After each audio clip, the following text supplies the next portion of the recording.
Hey guys, so in this video I wanted to make it about a topic that I really have wanted to talk about for a while, and that's essentially going to be tips on how to do well with your first powerlifting meet.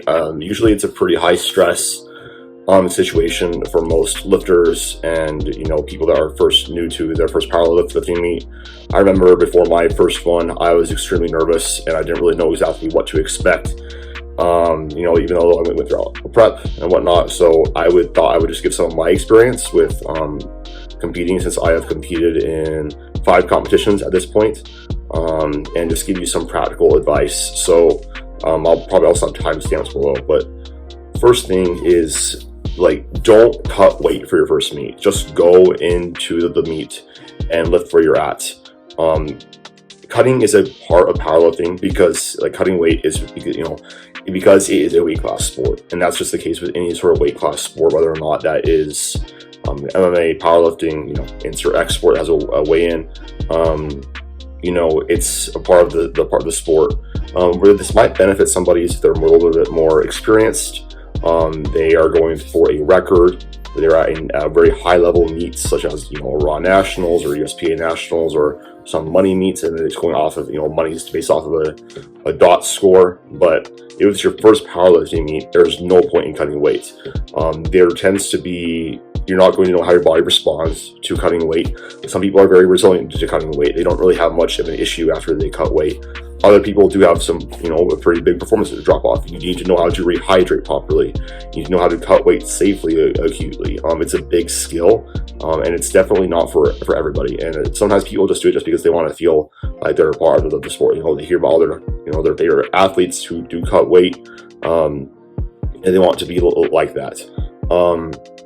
Don't cut weight at all. Just go in, lift where you're at, and just train where you're where you walk around at. And I made a video on should you cut weight for your first at all for powerlifting. And my opinion is that unless it's going to for substantial money, some sort of a big time record, and I mean a national record, not a state record, you should just focus on eating food, training where you feel good at, where you have good recovery, where you like your body composition, and then basically go from there.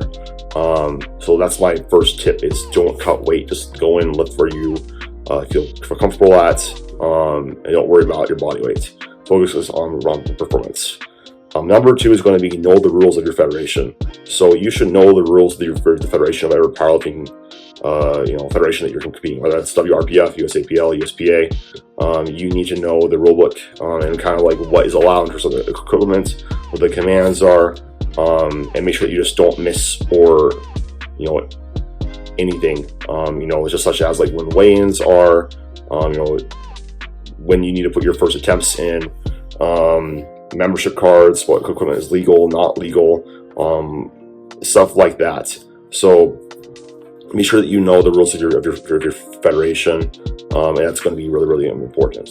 My third tip is going to be practice the commands in training. So for the squat, that will be you will basically unrack the bar, you will walk it back, you will have to look up at the head judge who will give you the squat command, and then you will go down into the hole and just go right back up, and then you have to wait to let the bar settle, and don't move from there until the judge tells you to rack the barbell, which the spars also help you into it. On bench press, you have to unrack the weights. Your feet have to be flat on the ground. Your butt has to also be in contact with the bench. The bar has to be motionless over your face.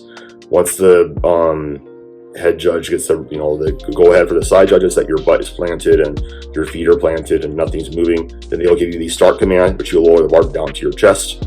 Which you have to pause until you hear the press command, and then you have to press up, and then you have to wait to rack the barbell until the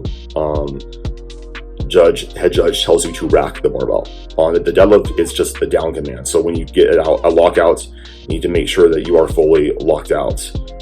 There are some common squat mistakes that I do see happen all the time, and the most common thing is just not hitting depth. And this is just sometimes because lifters get nervous and they rush it and they cut depth.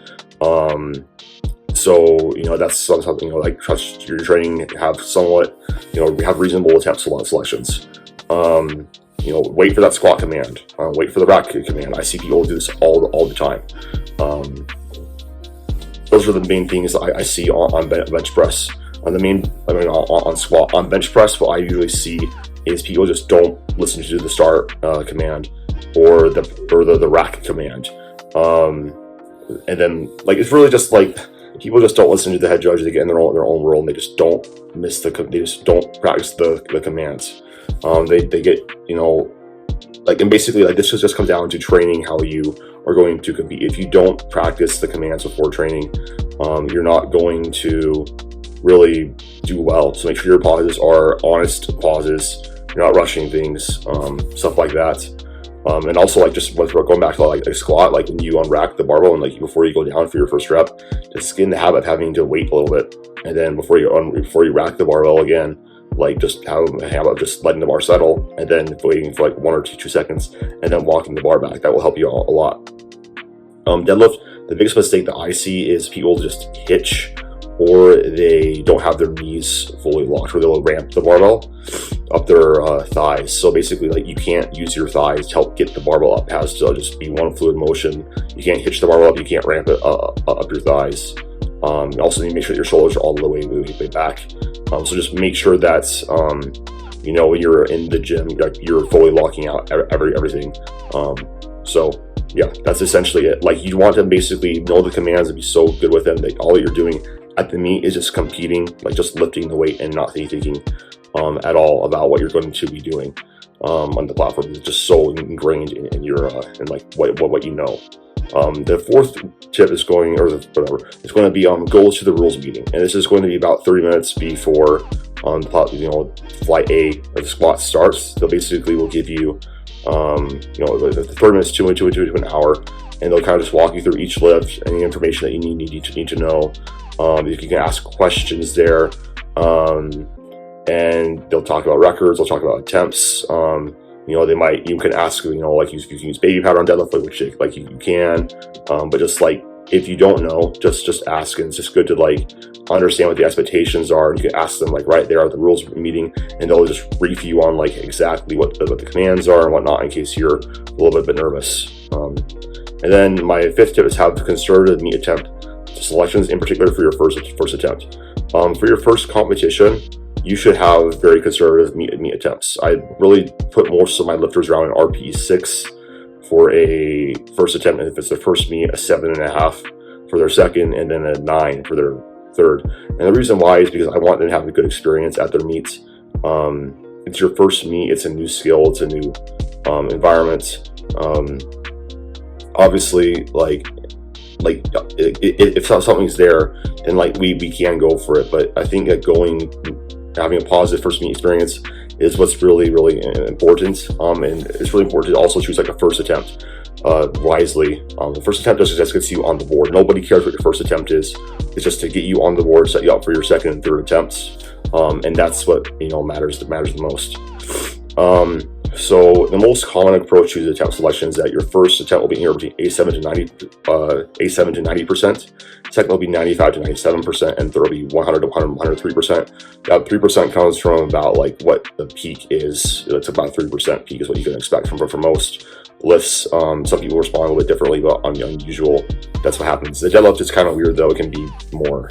But yeah, I don't recommend that for first time lifters. Essentially, I would recommend is, again, like around 85%, which is going to be like a RPE 6.